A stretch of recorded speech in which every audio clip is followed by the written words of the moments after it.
Ang 1734 sa Northampton, Massachusetts, si Jonathan Edwards ay nangaral ng serye ng mga sermon tungkol sa religious affections. Kung siguro iba sa inyo ay nabasa na yung mga sermon niya rito sa librong Religious Affections, kung saan ginamit niya yung kanyang pulpito upang hindi lamang magturo, kundi upang ituwid ang mapagkunwaring kabanalan sa loob mismo ng kanilang iglesia. At ayon sa kanyang journal, many seem outwardly zealous, yet inwardly dead. So sa kabila ng paglago sa bilang, sa kabila ng pagdami nila, nakita ni Edwards na hindi sapat ang dami, hindi sapat ang bilang, kundi ang lumalalim na paglago sa pananampalataya. At ang iglesia sa kanyang pananaw ay hindi dapat nagpapalaganap lang ng bilang, kundi ng kaganapan o paglago sa spiritual na estado bilang Kristiyano. At ang tunay na paglago at pagsunod ay pagsunod sa katotohanan ng Ebanghelyo ng Panginoong Hesus at pagtanggap sa mga pagtutuwid nito. Madalas nating naririnig ang panawagan para sa mga church growth. Lagi nating naririnig yan sa pamamagitan ng mga activities, ng mga gatherings at ng mga programs. Marami silang ginagawa para sa panawagan ng paglago sa church. Pero kailan nyo huling narinig ang panawagan sa spiritual maturity? Na dapat sana talaga ay layunin ng iglesia sa lahat ng kanyang ginagawa. At sa ganitong kalagayan, dapat nating tanungin, ano ba ang layunin ng bawat pangangaral at pagtuturo sa loob ng iglesia? Ano ba ang layunin nito sa isang iglesia? At ano ang tanda ng isang lumalagong iglesia? Sa passage natin ngayon, tinugunan ito ni Apostol Pablo sa binasa ni kanina ni Brother Joel sa Colossians. Dito natin makikita na ang layunin ay hindi lang kaalaman, hindi lang knowledge, kundi kaganapan kay Kristo. Muli natin balikan yung passage natin sa Colossians chapter 1, verse 28. Yan talaga yung pinaka-main text natin, main focus natin ngayong hapon. Tumayo po tayong lahat at basahin natin ng sama-sama, particular yung pinaka-main text natin, Colossians chapter 1, verse 28. At hayaan yung basahin ko ito sa Tagalog. Colossians chapter 1 verse 28, siya ang aming ipinangangaral. Binabalaan namin at tinuturuan ang bawat isa ng buong karunungan upang ang bawat tao ay maiharap naming nasa ganap na kalagayan kay Kristo. Ito ang salita ng Diyos. Muli na po tayong makakaupo. Ang Colossians ay isinulat ni Apostol Pablo upang itama ang mga maling katuruan sa iglesia ng Colossae. May mga nagtuturo doon na mga heresiya na nagpapalabo sa pagkaunawa ng mga mananampalataya patungkol kay Kristo. Ang ilan ay mga nagdadagdag ng mga panghudyong tradisyon at ang iba naman ay nagdadala ng mga early Gnostic tendencies. No, at mula dun sa matayog na Christology dyan sa chapter 1, dadalhin tayo ng talata natin sa verse 28. Ito yung pinakang ministerial na tungkulin ni Apostol Pablo. Sa gitna ng panganib na hinaharap ng iglesia roon, hindi lumihis si Pablo sa sentro ng kanyang ministeryo. At walang iba yon kundi si Kristo. Sabi nga doon sa binasa natin, Him we proclaim. Siya ang aming ipinapangaral, hindi ang relihiyon, hindi ang kultura, kundi ang persona ni Kristo. Pansinin nyo na ang layunin ng proklamasyon na ito ay hindi simpleng kaalaman, kundi pagbabago, reformasyon. At ang dalawang salitang ginamit dito ay warning, notesia sa Griego, at teaching, didaskalia. Ito ay parehong may kinalaman sa ministeryo ng salita. Pero mapapansin nyo, meron silang magkaibang gamit. Ang una ay pagtutuwid at ang pangalawa ay pagtuturo. At ano ang layunin nun? Sabi dun sa passage natin, that we may present everyone mature in Christ. Ang word na present dito ay may tatlong theological implications. Una, ang implication dito is judicial and eschatological language. Ang salitang ginamit dito ay madalas ginagamit sa bagong tipan sa courtroom settings. Parang isang taong ihaharap sa hukom. Kaya ang larawan dito ni Apostol Pablo ay hindi simpleng educational lang o education lang, kundi spiritual at eschatological. Ihaharap niya ang mga mananampalataya sa harapan ni Kristo sa araw ng paghuhukom. Yan ang unang implication. At ang pangalawang implication ng salitang present dito ay pastoral responsibility. Ang paggamit ng present ay nagpapahiwatig ng bigat ng tungkulin ng mga lingkod ng Diyos. Hindi lamang basta sila nagtuturo o hindi lamang basta sila nagsasabi ng mga katotohanan. Dapat silang iharap na ganap na may malinaw na ebidensyang lumalago sa pananampalataya at umuunlad sa kabanalan. At panghuling implikasyon nito is corporate and individual dimension. Pansinin na ang layunin ay everyone. Hindi lamang mga matatalino, hindi lamang mga bata, hindi lamang mga may edad, hindi lamang mga aktibo. Sabi doon, ang bawat isa ay ihaharap. Kaya't ang ministeryo ay hindi selective. Ito ay para sa buong iglesia. At ang salitang ginamit dito na maturity sa salitang Griego ay nangangahulugan na hindi pagiging perpekto sa lahat ng aspeto, kundi buo, ganap, at hindi nagbata sa pananampalataya, hindi nananatiling bata sa pananampalataya. Kaya sa mga tuwid, ang layunin ng bawat tapat na iglesia ay ihanda ang kanyang mga miyembro sa pamamagitan ng pagtutuwid at pagtuturo upang maging ganap kay Hesukristo. At ang tanong natin ay ano yung sinasabi ng talatang ito sa atin ngayon bilang isang iglesia? Ano bang inaasahan ng Diyos sa ating mga miyembro ng isang lokal na iglesia? Sasagutin natin yung tanong na paano natin maiiwasan ang panlabas sa relihiyon pagkatapos natin ibigay yung mensahe natin ngayong hapon. At ito yung mensahe natin ngayon. Ang Ebanghelyong layunin ng bawat pangangaral at ministeryo ng pagtuturo sa iglesia ay ang Kristiyanong kaganapan. Christian maturity is the gospel-driven goal of every church's preaching and teaching ministry. Ang Ebanghelyong layunin ng bawat pangangaral at ministeryo ng pagtuturo sa iglesia ay ang Kristiyanong kaganapan. Ito ay hindi ideya ni Apostol Pablo, kundi isang utos na nakaugat sa buong layunin ng Diyos sa kanyang iglesia. Hindi kaluguran ng iglesia ang layunin, kundi ang kabanalan ng mga banal. Banal na sila, pero pinababanal pa. At gusto nating i-clarify na ang layunin ng iglesia, hindi lamang magtipon. Bagamat maganda yun, pero hindi lang ang pinakang layunin ng iglesia. Hindi lang yung makinig ng sermon, kundi ang maipresenta, maiharap ang bawat isa na ganap at hindi hilaw, kundi matatag at hindi pa bago-bagong estado bilang isang mananampalataya. Marami ngayon ang iniisip na sapat na ang experience, sapat na ang fellowship. Ngunit kung walang pagsunod sa doktrina ni Kristo, hindi nagbubunga ito ng kaganapan. Walang paglago sa ganitong estado. Hindi sapat ang attendance kung walang admonition at walang instruction. At ngayon, paano natin masusukat kung ang iglesia ay tumutupad sa layuning ito? Hayaan yung imungkahi ko ang dalawang prinsipyo na makikita natin yan mismo sa passage natin. Una is do not reject the loving admonition. At pangalawa, teach Christ with all wisdom. Huwag tanggihan ang mapagmahal na pagtutuwid at ituro si Kristo ng may buong karunungan. Yan ang dalawang inumungkahi ko na pwede nating pagbulayin ngayong hapon na ito mula sa ating mga teksto. Tingnan natin yung una. Huwag nating tanggihan yung mapagmahal na mga pagtutuwid. Warning is essential for bringing every man to maturity in Christ.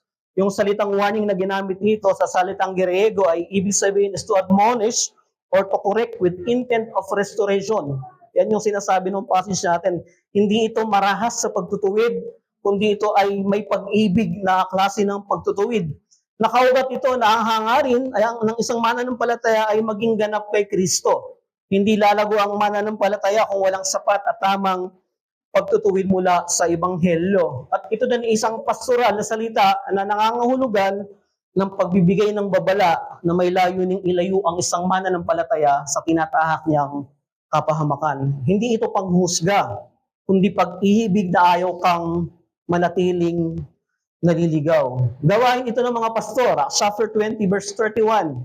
Pero hindi ito limitado sa kanila. Ito'y tungkulin ng buong katawan ni Kristo. At kapag ang isang iglesia ay takot sa conflict, pinapalitan ito ng comfort culture ang kalinisan ng iglesia. Kapag hindi natin binabalaan yung ating mga kapatid sa maling gawa, tayo rin ay nagkakasala ng pagpapabaya sa kanila. Kung hindi naman ay tayo ay nakikiisa sa ginagawa nilang pagkakamali na. So, sa iglesia, ang rebuke, ang pagtutuwid, ang pagsaway, hindi lang para sa mga tumatalikod sa pananampalataya, kundi para rin ito sa mga nagpapabaya sa kanilang spiritual na buhay. Para rin ito sa mga lumalamig sa pananampalataya. Para din ito sa mga palasimba pero hindi masigasig sa kabanalan. Si Douglas Moo, isang komentarista, sabi niya rito sa passage natin, Paul's ministry involves confronting believers with their sins as well as instructing them in the truth.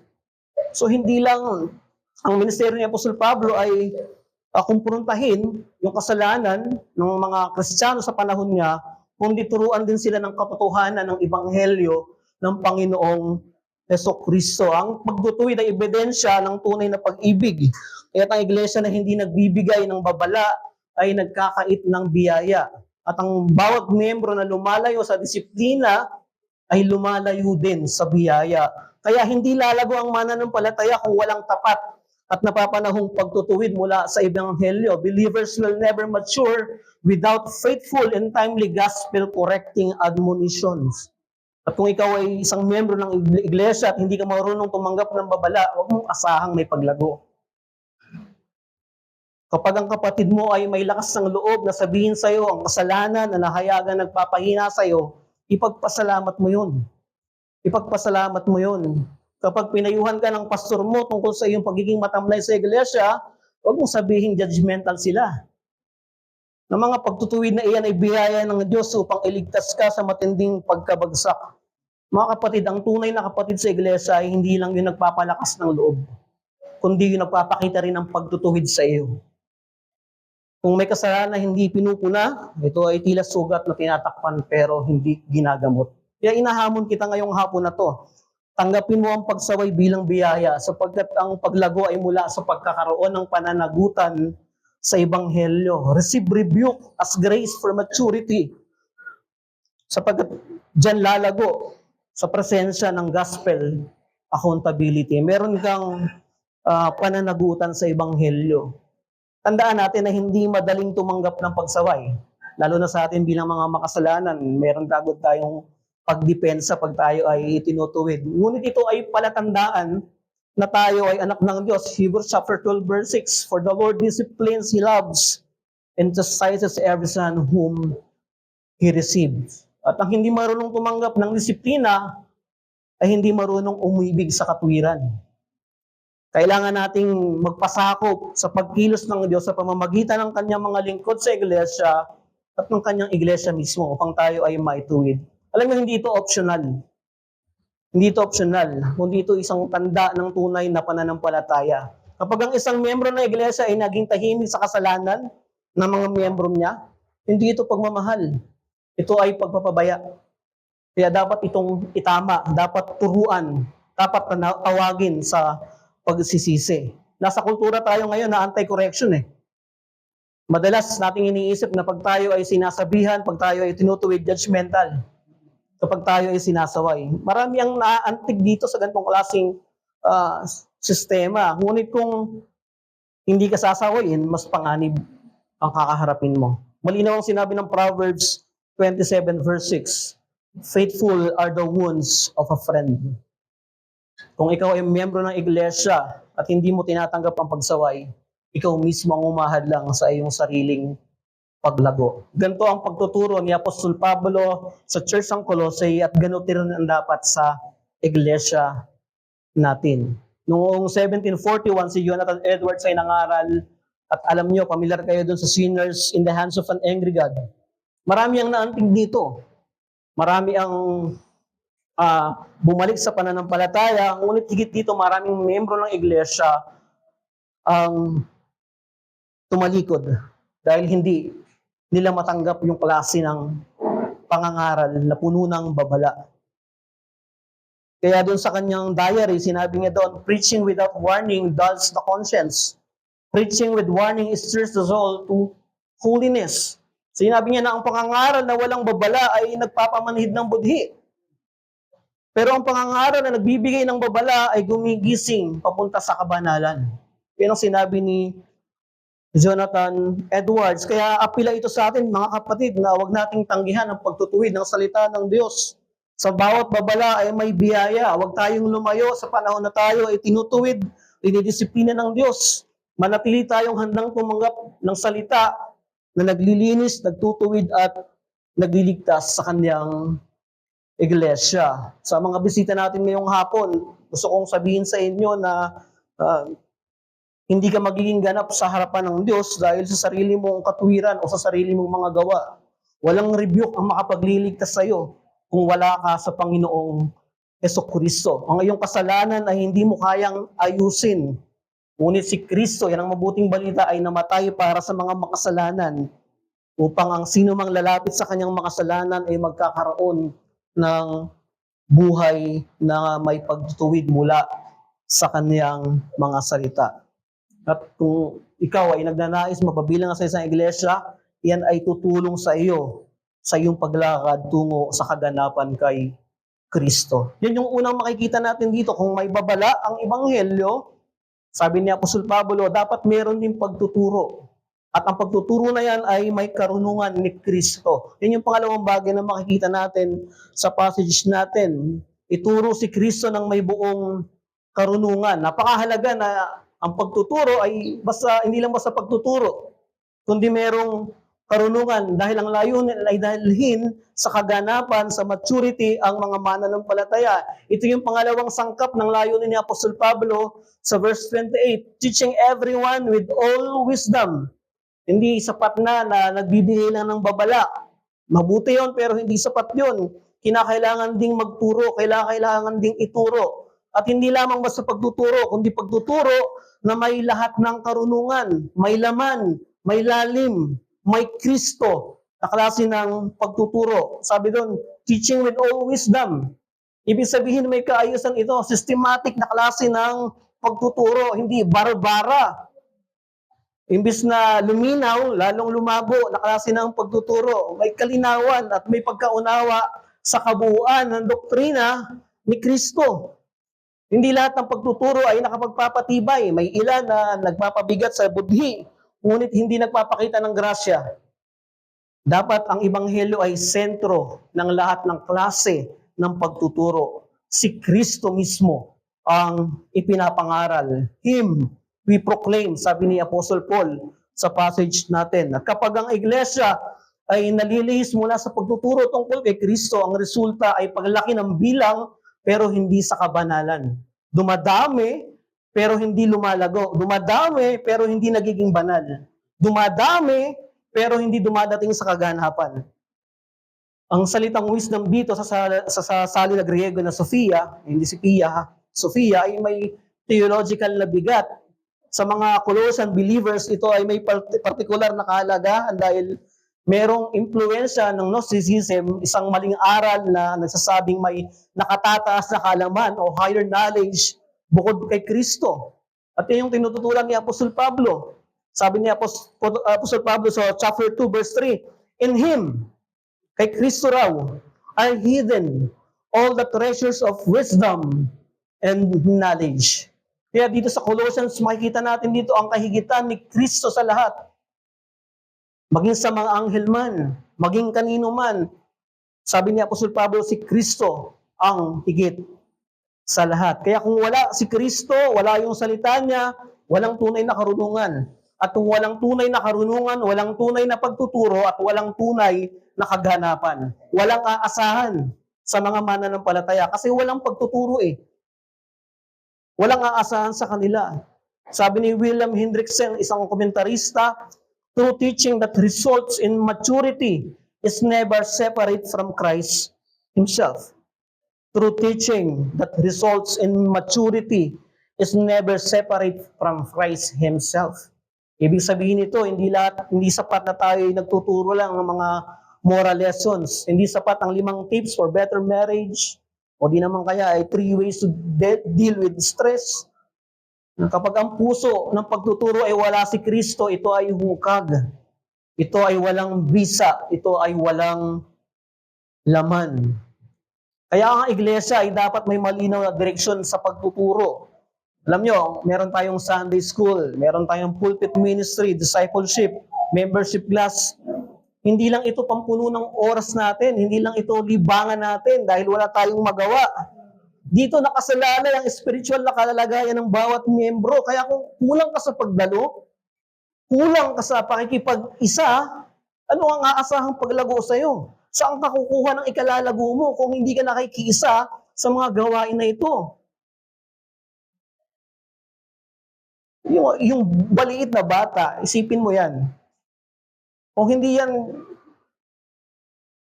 dede ng gatas, anong paglago yung aasahan sa kanya? Ang mangyayari sa kanya, sakit ang makukuha niya. At ganyan din tayo.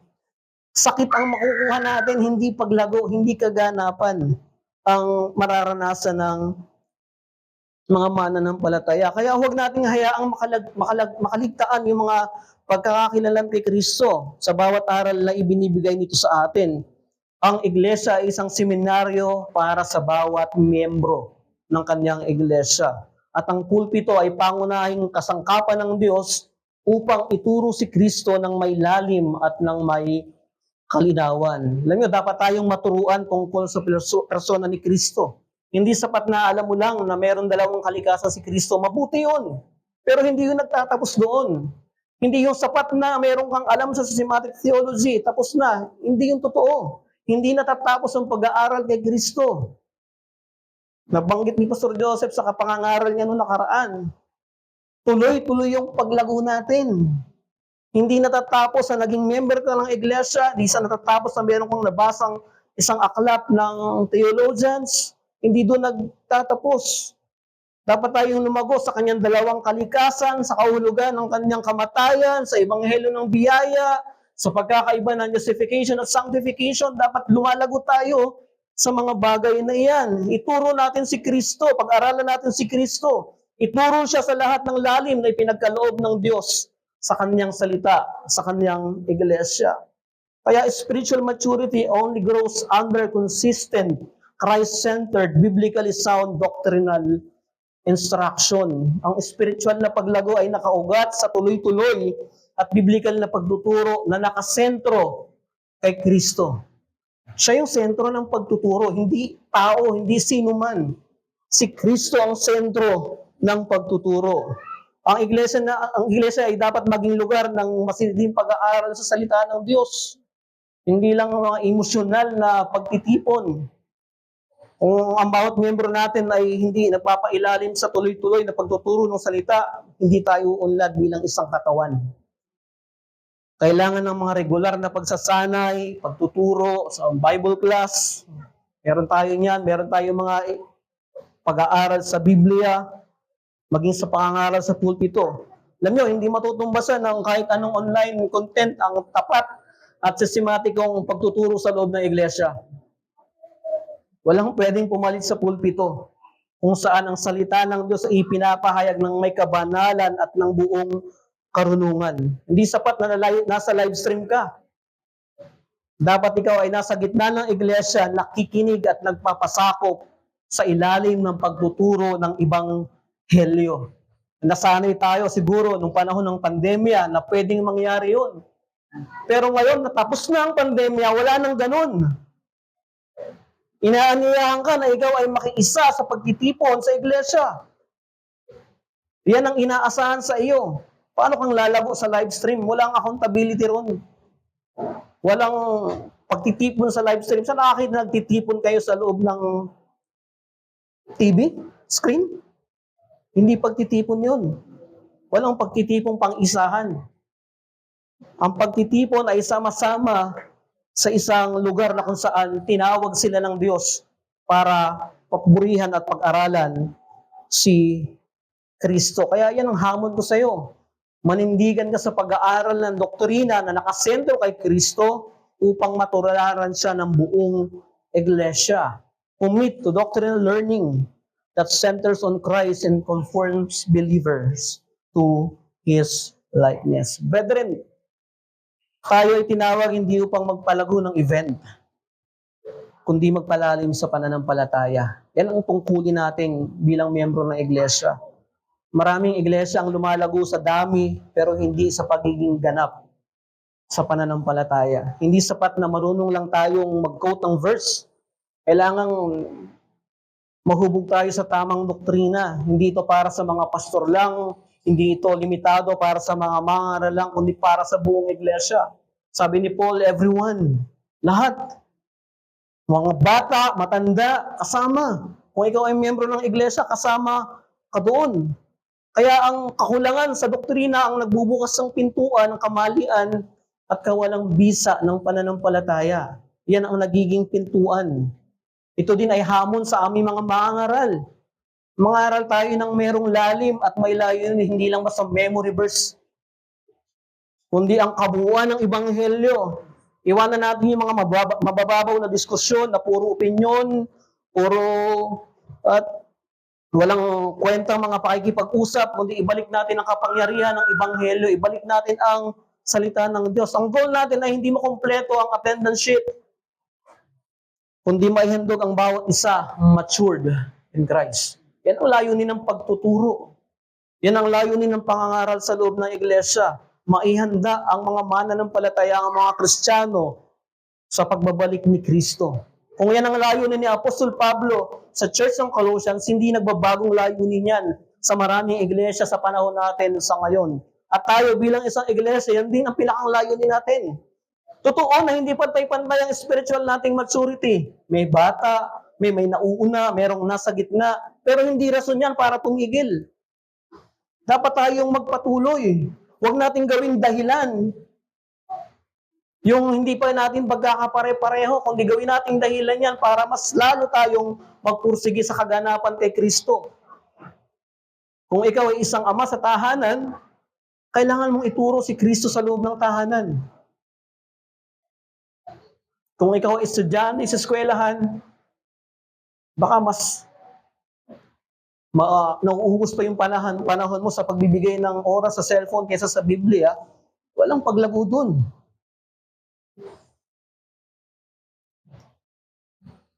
Kapag ang iglesia ay naging sentro ng mababaw na aliwan at hindi matibay na doktrina, ito ay unti-unting nabubulok.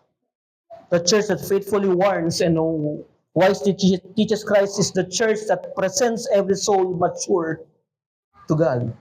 Ang iglesia na tapat, na nagbibigay ng babala at matalinong nagtuturo patungkol kay Kristo sa kanyang iglesia, ay hinaharap niya yung kanyang membro na may kaganapan sa harapan ni Kristo. At yung sinabi ni Richard Baxter, kung nabasa niyo yung kanyang librong Reformed Pastor, sabi niya doon, I preach as never sure to preach again, as a dying man to a dying man. Yan ang kanyang layunin niya. Kaya't ang bawat aral ay dapat may timbang na kawalang hanggan. Sapagkat ang pagtuturo natin ngayon, ang bawat pangangaral natin ngayon, linggo-linggo, ay may epekto sa araw ng pagbabalik ni Kristo. May epekto sa araw ng paghuhukom. Kaya ang pakikinig mo ng pangangaral ng Ebanghelyo ngayon, hindi yan isang aksidente. Hindi mo yan sinasadya. Hindi yan basta nagkataon lang.